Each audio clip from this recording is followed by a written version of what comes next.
Hello students, Hindi Gurukul channel आपका हार्दिक स्वागत करता है। प्रस्तुत है कक्षा 10वीं सैंपल पेपर के सॉल्यूशंस हिंदी कोर्स ए इस सत्र के लिए 2024-25 के लिए। बेटा, जिन बच्चों की पुस्तकें हैं क्षितिज भाग 2 और कृतिका भाग 2, ये वीडियो उन बच्चों के लिए है। तो आइए हम जानते हैं कि सीबीएसई आपसे कैसी मांग करता है, आप कैसे उत्तर लिखें ताकि आपके अच्छे अंक आए।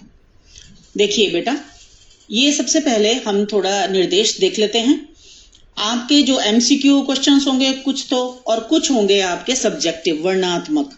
तो जो एमसीक्यू हैं उनके मार्किंग स्कीम भी भेजी जाएगी सीबीएसई से, सभी की मार्किंग स्कीम आंसर्स भेजे जाते हैं। ठीक है, तो कैसे होंगे कि जो एमसीक्यू हैं वो तो वही आंसर चेक किए जाएंगे, उन्हीं को सही किया जाएगा जो सीबीएसई ने भेजे हैं। लेकिन वर्णनात्मक में, सब्जेक्टिव में, अगर आपके उत्तर सही हैं और इसमें जो सीबीएसई ने उत्तर भेजे हैं उसमें थोड़ा बदलाव है लेकिन अर्थ सही निकल रहा है, भाव सही आ रहा है, भाव सही है, तो आपको अंक मिलेंगे, उपयुक्त अंक आपको दिए जाएंगे, सीबीएसई का ये कहना है। ठीक है, और इसमें आप अगर एक ही अशुद्धि बार बार करते हैं तो एक ही बार अंक काटे जाएंगे, बार बार अंक नहीं काटे जाएंगे उस पर।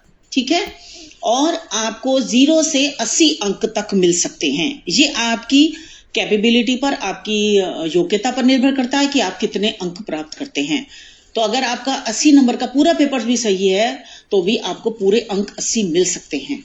ठीक है, चलिए अब हम देखते हैं प्रश्न नंबर 1 जो है अपठित गद्यांश।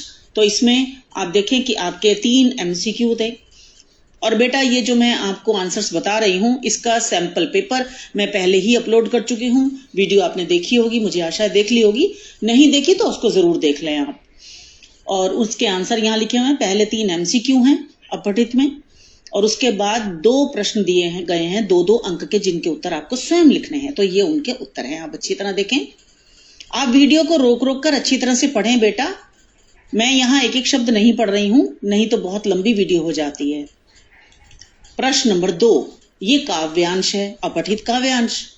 ठीक है, इसमें भी पहले 3 एमसीक्यू, उनके उत्तर दिए गए हैं, और फिर 2-2 अंक के लघु उत्तर वाले, जिनके छोटे उत्तर आपको लिखने हैं, खुद लिखने हैं। ठीक है, इस तरह से 7 नंबर का ये हो गया, और 7 नंबर का ही आपका अपठित गद्यांश, तो 14 अंक का ये खंड हुआ आपका।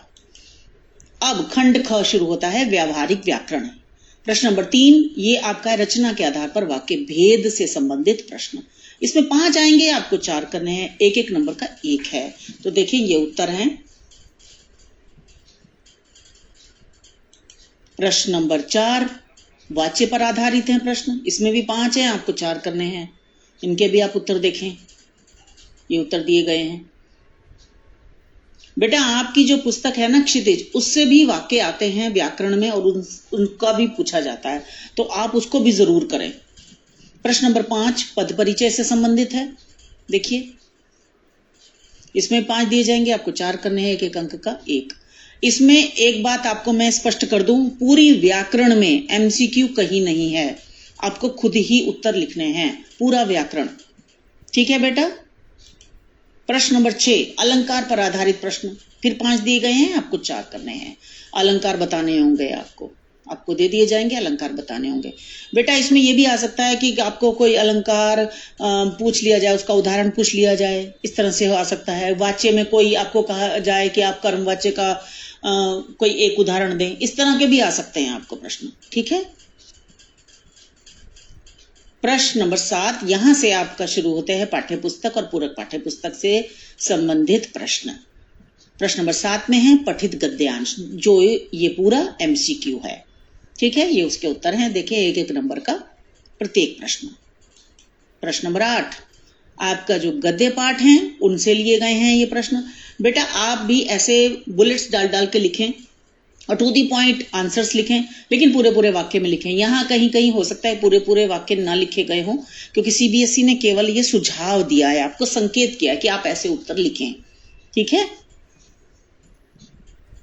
क खंड देखिए,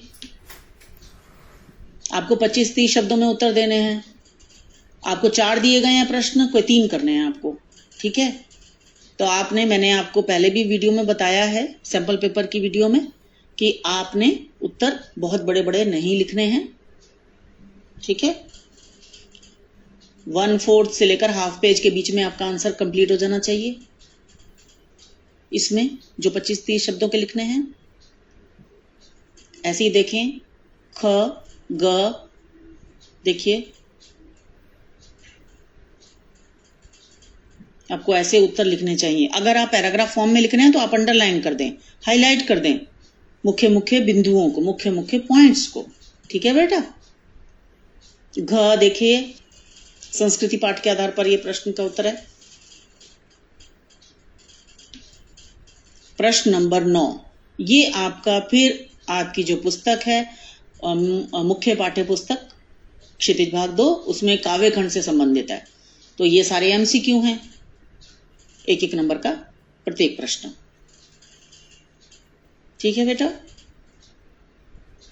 प्रश्न नंबर 10, अब आपकी कविताओं पर आधारित प्रश्न हैं। 4 दिए जाएंगे, आपको कोई 3 करने हैं। इसमें भी देखिए बुलेट्स डाल के लिखें, पॉइंट्स बना बना कर लिखें तो अच्छा रहता है, नंबर अच्छे मिलते हैं बेटा।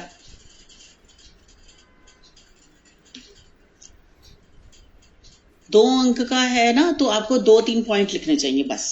ये तो बहुत, इसमें काफी सारे पॉइंट्स बता रखे हैं। क ख देखिए, ऐसे ही ग और घ खंड देखें। ठीक है। आप वीडियो को रोक रोक कर जरूर पढ़ें बेटा, तभी आपको समझ आएगा अच्छी तरह से। प्रश्न नंबर 11, आपकी पूरक पाठ्य पुस्तक जो है कृतिका भाग 2, उस पर आधारित प्रश्न है। यहां पर अब आपको 3 में से 2 प्रश्न करने हैं। ठीक है। 4 नंबर का प्रत्येक प्रश्न है, तो आपको 4 पॉइंट्स लिखने हैं। 2 नंबर का है, आप 2 पॉइंट, 2-3 पॉइंट्स लिख दीजिए। 4 नंबर का है, 4 पॉइंट्स आप लिखिए हर प्रश्न के। ठीक है बेटा। ये देखिए क और ख खंड, ये ग खंड है। अब यहां से शुरू होता है प्रश्न नंबर 12, जो है रचनात्मक लेखन से संबंधित प्रश्नों में। ठीक है। आपको अनुच्छेद लिखने को आएगा लगभग 120 शब्दों में। 3 आपको विषय दिए जाते हैं, किसी एक विषय पर आप लिखते हैं। ठीक है। भूमिका का 1 अंक यानी इंट्रोडक्शन, और विषय वस्तु कंटेंट 3 नंबर, निष्कर्ष कंक्लूजन क्या है 1 नंबर, और भाषा शुद्धता, भाषा में मिस्टेक्स तो नहीं कर दी आपने, वर्तनी की स्पेलिंग की मिस्टेक्स तो नहीं की, उस पर भी 1 नंबर। तो अलग अलग अंक नहीं दिए जाते बेटा, इसमें 6 में से ही टीचर अंक देते हैं, लेकिन आप सब चीजों का ध्यान रखें। ठीक है। प्रश्न नंबर 13, आपको पत्र लेखन के लिए आता है। इसमें भी 2 दिए जाते हैं, आपको किसी एक पर लिखना होता है। प्रारूप फॉर्मेट के हैं। नंबर 1 प्रारंभ और अंत की औपचारिकताएं, और विषय वस्तु कंटेंट के 3 नंबर, भाषा शुद्धता का 1 अंक। तो 5 अंक का ये प्रश्न हो गया। ठीक है बेटा। प्रश्न नंबर 14, इसमें आपको 2 चॉइस दी जाती हैं, कोई एक करना होता है। स्ववृत्त लिखिए या फिर ईमेल लिखिए। ठीक है। जो आपको अच्छी तरह से आता हो आप उसे ही अटेम्प्ट करें। ठीक है। और फॉर्मेट का ध्यान जरूर रखें इनमें सब में। और बेटा एक बात और ध्यान रखें, आप राइटिंग स्किल का हर प्रश्न एक नए पेज से शुरू करें। ठीक है। स्ववृत्त का प्रारूप का 1 अंक है, विषय वस्तु के 3 अंक, और भाषा शुद्धता का भी 1 अंक। ठीक। ईमेल का प्रारूप का 1 अंक है, इसमें विषय वस्तु का 3 अंक है, और इसमें भाषा शुद्धता का भी 1 अंक है। ठीक है। 5 अंक का आपका ये प्रश्न आएगा।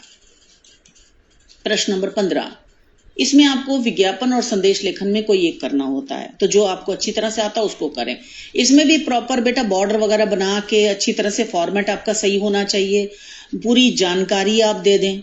विज्ञापन लिख रहे हैं, पूरी जानकारी आप उस प्रोडक्ट की, उस उत्पाद की दें, उस संबंध में, है ना। और ये संदेश लिख रहे हैं, पूरा संदेश, पूरी जानकारी उसमें भी आ जाए, कुछ छूटे नहीं। और पूरे को जो आप बॉक्स बनाएंगे उसको, पूरे बॉक्स को कवर कीजिएगा, सुंदर सा बनाइएगा। ठीक है। रचनात्मक प्रस्तुति विज्ञापन में और संदेश में दोनों में है, 1-1 अंक के, है ना। और विषय वस्तु के 3 अंक हैं, और भाषा शुद्धता का 1 अंक है। तो आप किस तरह से उसे अट्रैक्टिव बनाते हैं, सुंदर बनाते हैं, अच्छा बनाते हैं, जानकारी पूरी देते हैं बेटा, उसके अंक होते हैं। ये 4 अंक का प्रश्न है आपका 15वां। ठीक है बेटा। तो मुझे लगता है कि आपको इससे जरूर आशा बंधेगी और आपका पेपर बहुत अच्छा होगा। मेरी ओर से हार्दिक शुभकामनाएं एडवांस में ही बेटा।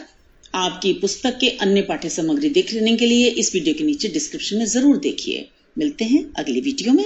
धन्यवाद छात्रों।